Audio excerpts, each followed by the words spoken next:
Hello, everybody, and welcome to the Jungle, a Cincinnati Bengals podcast brought to you by the Riverfront and the Blue Wire. Today is Monday, October 13th. My name is Owen Timmerding alongside Caroline Palmer again. And Caroline, are the Bengals frisky? Are they watchable? We just came off of a weird, I think that's a good way to put it, Yeah. 27-18 loss to the Green Bay Packers. They play Pittsburgh on Thursday is what I just fumbled in my words. But a 27-18 loss against Green Bay where you kind of walk away thinking, all right, we might have something. Yeah, it's an interesting way to feel about the game. I mean, I feel like we've done nothing but rip the Bengals a new one over the last month. It's a refreshing And podcast today.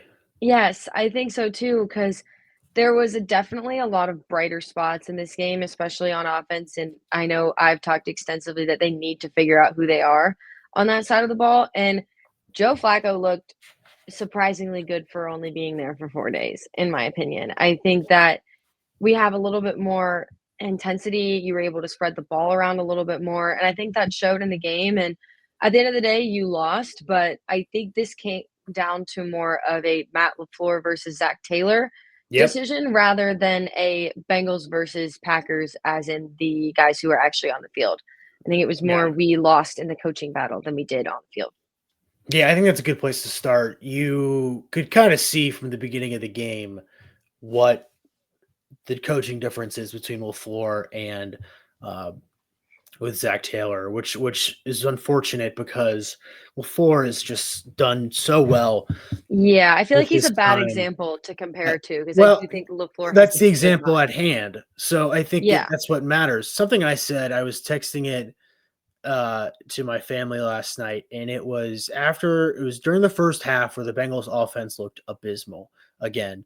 The Bengals offense could not move the ball. Defense actually came up with a big interception on the first drive, and then the offense had the ball for like 35 seconds, it felt like, and gave it right back.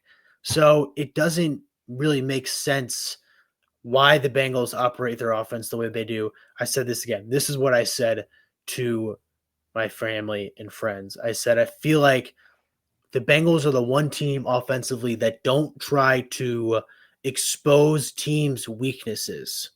You know what Mhm. I mean? Is this what I said? We don't exploit anyone's weaknesses. That's what good teams do. We just rely on our stars. And it all comes down to scheme. You saw it. The Packers ran the ball, passes behind the line of scrimmage because the Bengals miss tackles and are terrible against the run. Yes, And they defense lost played, Trey Hendrickson. and they lost their best pass rusher during the game.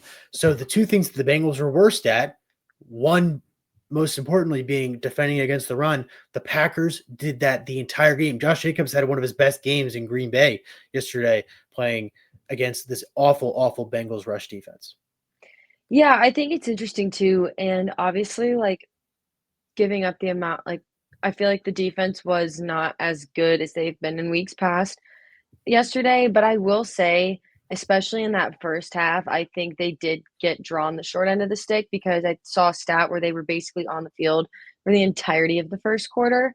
And when that happens and you roll straight into the second quarter, I do not care how good of a defense you are. If you are on there for the majority of 15 minutes in today's NFL, you're going to be exhausted. Mm-hmm. Like you could visibly see the difference between the way our defense was looking between the way the Green Bay Packers defense was looking when they were on the field. They were exhausted. And it's a lot harder for the guys on that side of the ball. And I think it showed. Obviously, I do feel bad for them, and to the extent that they were basically led by rookies because Trey Hendrickson went down and then Logan Wilson is a whole nother conversation. But it was just one of those things where I feel I like part of me feels bad for them. Like I don't really want to give them too much because Neither do they I. are really a growing unit and they've looked so good for their standards over the past couple of weeks. But I do think that they underperformed in the way in comparison to like the last 2 or 3 weeks. I feel like they played better. You can see the growth is there. Yes. You can see the growth is there. So even in the last 4 weeks, I'd say I feel like the growth is there.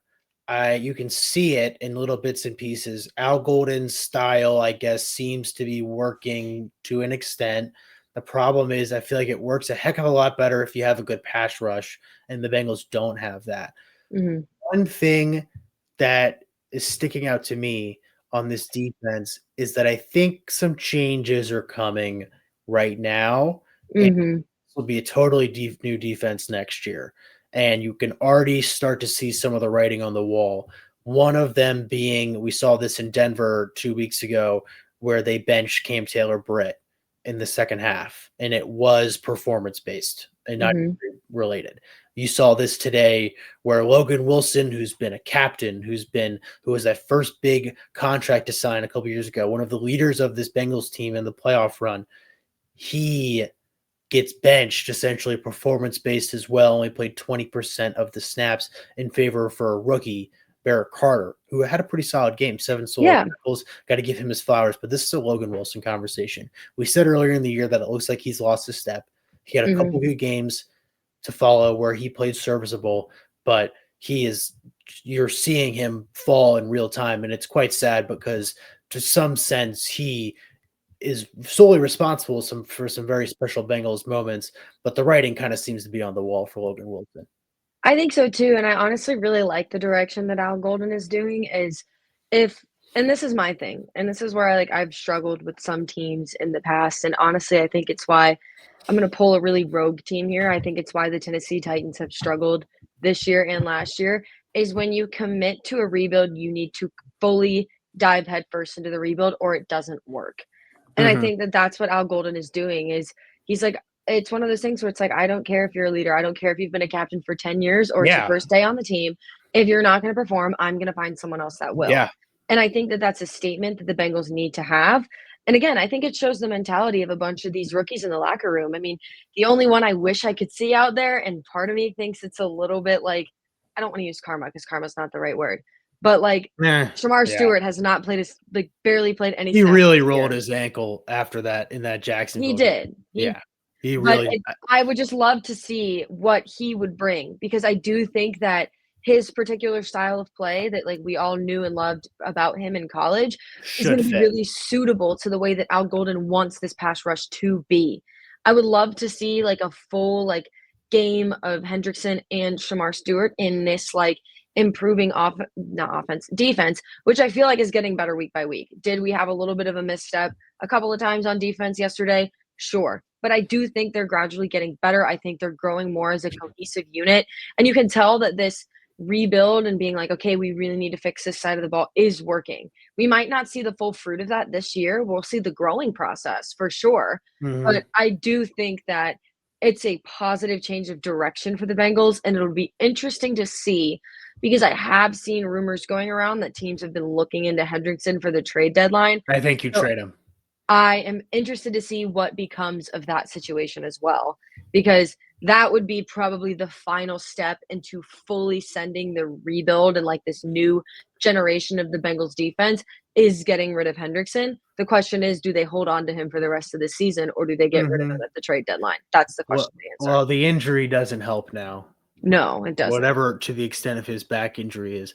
And I think I saw something online, and I think this really tells what the Bengals defense has been and the issue, because it's really kind of been an ongoing thing, is that Diner Rossini said something about how there was an article that came out and they interviewed some anonymous source that says Kansas City has basically retooled their offense and flipped it around in various different ways since they lost to the Bengals in the AFC Championship game. The Bengals haven't done that. They've stayed with the same concept. They've done the same sort of things, kept the same players.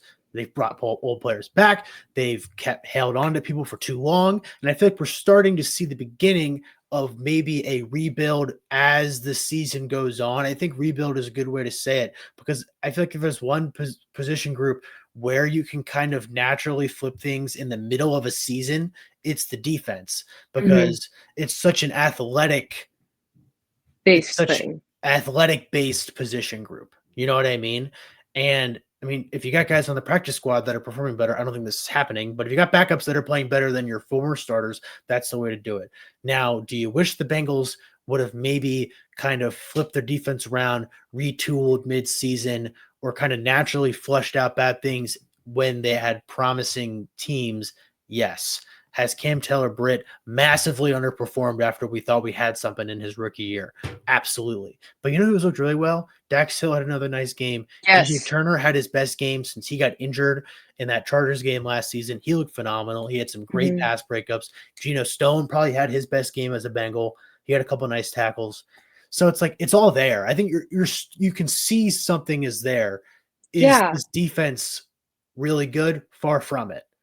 But I feel like they've slowly moved out of what the old defenses looked like. You got younger guys in now. I'm all for playing Barrett Carter and Demetrius Knight the rest of the way. 100% on the snaps.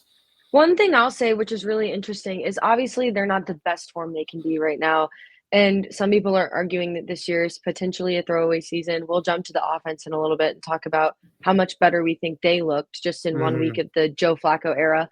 But regardless of whether this turns into a great season for the Bengals and they maybe sneak in to the playoffs given the turmoil that's going on in the AFC right now, or they miss the playoffs, what these rookies and these young guys who are starting for the first time are going to get is experience. They're going to get experience playing teams that are better than them. They're going to experience playing teams that might not be as good as them or on the same level. So when this comes around next year and you get a healthy Joe Burrow back, you now have a defense who is full of experience. And not just like some snap experience. You're going to have rookies who are going into their second year knowing what it's like to be a starting linebacker, knowing what it's like to be a starting safety. And that makes a lot of difference in the NFL, especially when you turn over in the first couple of weeks. That can be said across all sports. But I think that really being able for these young guys to get the experience to know how to run this Al Golden defense, I think is going to be so crucial. And again, like I said earlier, we might not see the full fruits of this until next year, but I think the experience that these guys are going to get from this year is going to pay off for them, whether they make the playoffs this year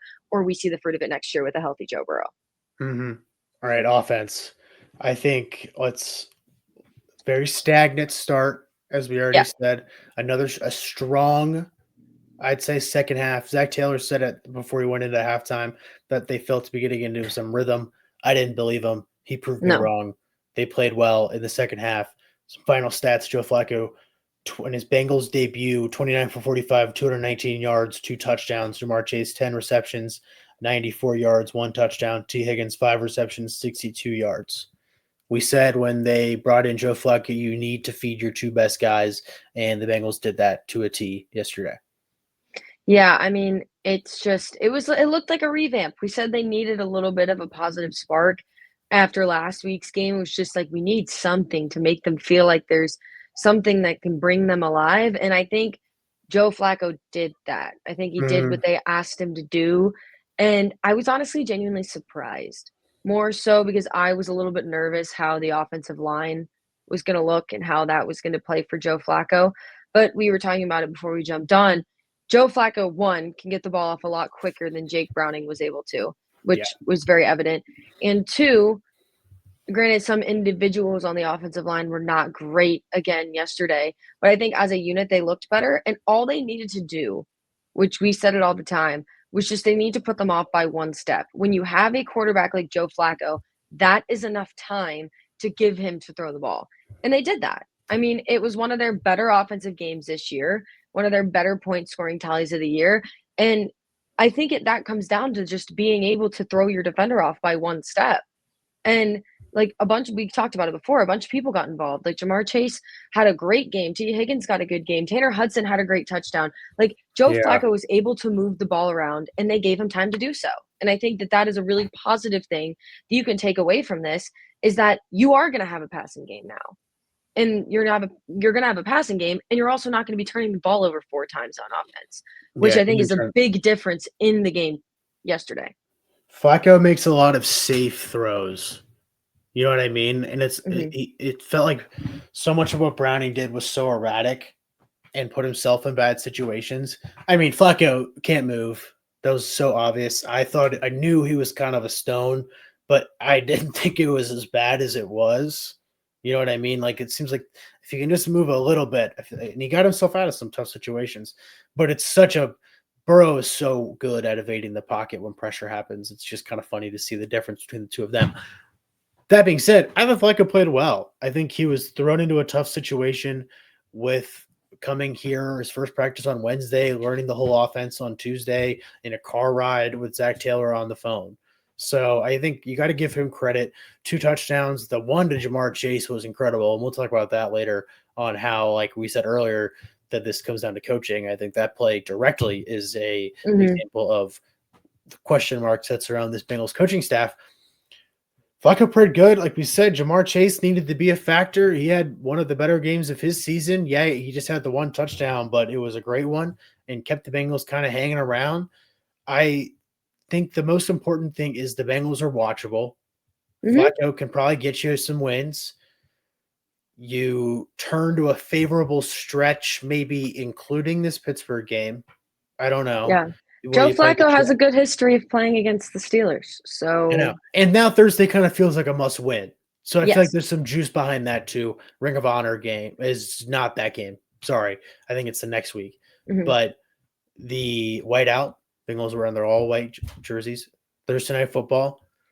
It's fun to get up for primetime games anyway. You got an opportunity to do something great. Yeah. Then you got the mini bye after that too to get ready for the Jets and the Bears, and then your bye week afterwards. So, I mean, crap, you're just kind of hanging around. And we said earlier, the AFC just continues to get worse and worse. Kansas City was back to life. It seems like with great win yesterday. I don't know. We never, the two of us never really counted them out. But Baltimore is so far behind the 8 ball right now. And yeah, they're injured, but like they are in trouble of having even their staple of that offense right now in Derrick Henry is not doing what he needs to do. Yeah. Maybe because it's just so obvious that that's what they need to do. You know what I mean? Yeah. Like they've become very predictable. Yeah. Well, speaking of predictability, I think it's a great segue to the most predictable coaching the Bengals have, and it is the Zach Taylor and the offensive play calls. At some point, it just needs to be moved because it's just not working. And the most clear-cut example is on the play that Jamar Chase scored a touchdown. Zach called the play in. Flacco gave it out. Jamar Chase changed the play because he was reading something on the field. Now, maybe the coach doesn't see that, but Jamar Chase goes to Flacco. They change the play. Flacco, not having met Chase until last Wednesday, presumably, trust him, gets him the ball. Bengals score. Bengals then score on the 2-point conversion too. So Matt LaFleur is just so and he's probably one of the top 3 coaches in the NFL. So I think based on his mind. Yeah. Based on his mind. And it's so frustrating to see the Bengals just get out-schemed every single week, it feels like. Yeah. I found an interesting quote from Jamar Chase, like, after the game about that play, and it's right underneath the one that Zach Taylor said, which, like, almost I laughed at it a little bit because Jamar Chase said he, as in Joe Flacco, started calling the play, and then I called it. I thought they were going to jump the route, but they didn't. It was cloud coverage, so I told Flacco to throw it where I either catch it for a touchdown or there was a penalty. And it was right underneath a quote from Zach Taylor that I won't go. It's like a super long one, but it basically was saying that Zach Taylor was frustrated because they weren't able to pull it out. And I'm sitting there going, I wonder why. I wonder why, Zach Taylor. I wonder why. More news and notes. Bengals gave up 1 sack yesterday. Yeah. Interesting note. Joe Flacco just gets this ball out so quick. Trey Hendrickson. So it's now switched back to just some general stuff. The Trey Hendrickson Bengals defense is in trouble if he's not there, just from the fact that they get no pass rush even with him, and that's just totally eliminated when he's there. I like to think I saw a couple nice plays from Osai yesterday, but just the Bengals just don't get pressure, and it allowed Jordan Love to do whatever he wants. My kind of big overall theme of this game was the Bengals look at least watchable for the rest of the year. You got a lot of opportunities to potentially win some games. Thursday's probably a must win. Or just, I don't know. I mean, then if you lose that game, you're 2-5. And then you're still probably in it, but there's just you're in this small stretch of, again, winnable games. Yeah. To where Then you hit the double Baltimore, which, I mean, again, like we said, who knows what they are going to be. But then you just get the Buffalo and you get New England is the real deal, it looks like. So it just kind of feels like there's a lot coming for the Bengals down the road, and they kind of survived isn't the right word because they lost all 4 games that were good. Yeah. It feels like today they came away, they got beat up, and it's like you're a boxer and you just keep making it happen. You just got to, at the end of Rocky 1 where he loses the fight, but he makes it all the rounds. He makes it to the final bell, and he's just so beat up, and he gets the decision, and Apollo Creed ends up getting the win. It kind of feels like the Bengals just got beat up the last 3 weeks, and today they lose the game, but they come away beat up, but they're still kind of standing strong, and they're still there. Yeah. And then there's a lot on the line the rest of this way. And especially, I feel like we're not talking this way if there's not some promise from Joe Flacco from yesterday. Absolutely. In soccer, I think the one thing that I would like to see from the Bengals in soccer, we call it a full 90, where you don't just play for 45 minutes or for 20 minutes, you play for a full 90. I don't think the Bengals have truly put together a good 60 yet this year. It's been either the good first half, good second half, like good 2 quarters. I think the Bengals need to put together a solid 60-minute performance across the game. And I'd be very interested to see what that team looks like, because when they looked good yesterday, they looked good. But when they looked bad yesterday, it was bad. So I would love to see them try to put together a full 60. And I don't know why 60 made me think of this. We haven't even brought it up yet. Yeah. Evan McPherson got iced on what would have been an NFL record field goal of 67 yards yesterday. What? That play was nuts. I mean, he makes it on the practice kick, and it just bounces off the bottom crossbar, and then he just totally shanks the other one, because how could you expect him to have enough leg there after taking 25 seconds off? But and then he ended up missing another field goal. He missed 2 super long field goals. You would have liked to see him make that second one at the end of the game, because we've been very pro Evan McPherson on this podcast this year. Yesterday, I'm not really counting the 67-yard miss, but the 56 one was his first probably bad miss of the year, and it's week 6. Yeah. So I'll kind of take that. Yeah. So I mean, he got totally robbed of a cool moment. I was sad for him. I was like, you wish you'd kick your. We said this. I hate when they take the practice kick, because you would have rather him just miss that one, or not take it at all. But I feel like it was just hard to ask him to do it again, because people, I think, really out there underestimate how hard kicking, especially kicking from that distance, is, and having to do it again within 30 seconds of each other. It's a lot on your hamstrings. It's a lot on certain parts of your body that it takes a minute for them to reset and get ready again. Obviously, I'm not really counting this. It just wasn't his best game. But in terms of the fact that it wasn't his best game, was still pretty okay in terms to other kickers around the year, around the league this year. I'm okay with it. I'm not counting him down, not being Evan. No, I think he's been one of the most consistent people at that position this year. Yeah. And it's promising, but again, it comes back to that full 60-minute deal that I think is the one thing that the Bengals are missing from truly being a competitive team, because they have the talent now on both sides of the ball that I believe that can make competitive games. They aren't just putting the pieces together for the whole 60 minutes of a football game. No, they're not. Let's to wrap things up, let's move it to Thursday. Pittsburgh has a stranglehold on this division. Stranglehold. One thing it's worth noting about the Bengals and how they fit into this whole playoff picture is that they only have one AFC loss, and it's to Denver, who looked weird yesterday in their Jets game. Yeah, but they've looked good in general. Yes. Beat the crap out of the Bengals on that Monday night disaster that we were calling it. Thursday is super important because that kind of depicts the direction of which way this season's going for both teams. For sure. Pittsburgh wins, they're what are Pittsburgh's 5-1 because they had the bye 4-1, they had the bye. Yeah. Then they're 5-1 and they have 2 division wins. They got in Baltimore, and us are way under 500, and Cleveland sucks, just like we do at times, record-wise. So it's like they either going to run away with this thing, or the Bengals win, and their season is kind of rejuvenated, and they are like, now there's a path. And that's what we just keep saying, is like it's all kind of there, and they made it out of this stretch with life at the end. Imagine if Browning started the game yesterday. I think the Bengals don't score a point. No, I don't think they do either. I don't think they do at all, because it was just so deflating watching him play quarterback for this team.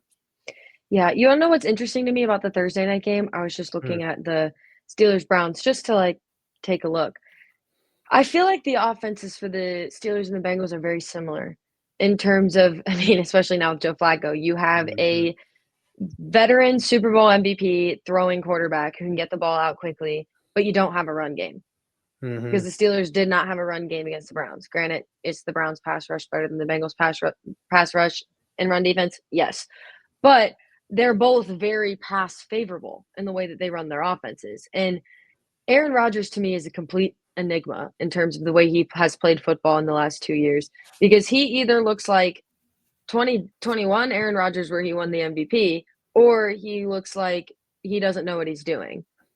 Against the Browns, he looked like he knew what he was doing. But you've even seen it this year. The Steelers, basically, I mean, their defense is phenomenal. They always are. Mike Tomlin is another coach who knows exactly what he's doing, and everybody is on board with what Mike Tomlin does with that team. What will be interesting to me is I think a lot of it's going to come down to, can the Bengals defense figure out how to confuse Aaron Rodgers? Because if they can confuse him, I think we have the better receiving core. I think we have the better tight ends. I think we have I would even argue the better running back in Chase Brown. But we need to confuse Aaron Rodgers, because you can give Aaron Rodgers whatever you do. He is a very intellectual individual when it comes to playing football. He has a very high football IQ. We are going to have to confuse him on Thursday, or we're probably going to struggle. Yeah. Yeah, I think it's there for the Bengals to probably take it. We also just don't really know what Pittsburgh is. They beat New England on kind of on a defensive stop. But we also, I mean, the Bengals somehow, this Jacksonville win seems like the weirdest thing ever. Like a coincidence how this happened. Yeah, because the Jags have been they lost pretty yesterday, good but they've been incredible. Yeah. So that Chiefs game was amazing. Yeah. So I don't know. Bengals Thursday night playing against a division rival. It'll be all white everything at the Paul Brown on Thursday. So we'll see what happens. Hopefully come away with a win and have a happy Friday pod, because I'm kind of I'll probably have to watch the game later, but I'll have to catch myself up in the morning, because I think we play at the exact same time as them. Well, on Thursday. I'll be locked in. Don't worry. Help. So, all right, everybody. Thanks for tuning into this week's edition of Welcome to the Jungle. For Caroline Palmer and my name is Owen Timmerding. We'll be back with the news and notes. We got some last week. Hopefully, there'll be another spring of news between now and Thursday. I doubt it, but we'll get you there, and we'll get you with a recap of the Bengals' next game against the Pittsburgh Steelers. Hopefully, coming at you with a happy podcast. As always, thanks for tuning in, and Hoo Day.